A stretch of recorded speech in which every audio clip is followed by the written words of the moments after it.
part 3 of preparing for marriage. I want to talk about cycles. So I used to be in a cycle of the relationships that I've had. It would be with men that were not healed. They did not believe in the Lord.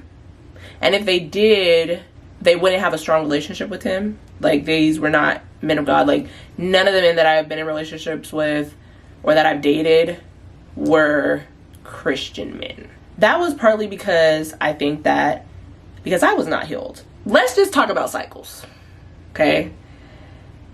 When you look back on your dating history, your relationships, even platonic relationships, seeing what kind of relationships you were in, what kind of relationships you carried, and to understand, okay, were they aligned with who you want to be?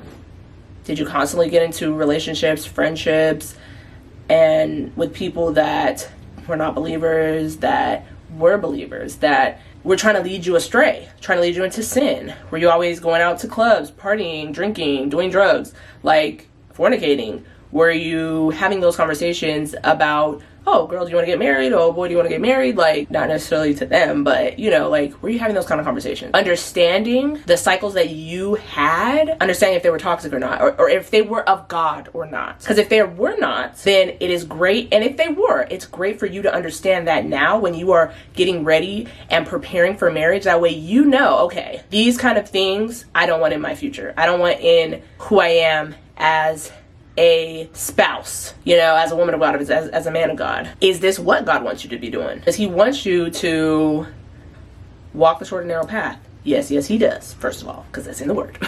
When you understand, let's just talk for romantic relationships right now. If you always were dating someone that you noticed they had the same kind of trauma as you, like maybe you lost a parent, maybe you lost a sibling, maybe you were addicted to something, maybe, and whatever it was always something negative. That is something that you want to make sure that you do not do. That first of all, you heal from whatever that thing was. You heal from it. You take actions about it. You go to the Lord. You go to therapy. Whatever you need to do, okay? Understanding the cycles that older generations had in your family, that way you do not do those things also.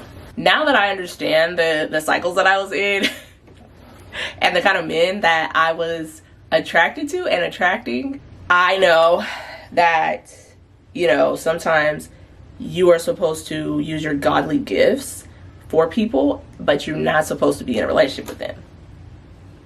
You know, I think too, when you get older and you have specific gifts, you're supposed to use them, but it may not be for the people that you thought it was for. But you do need to work on growing those gifts.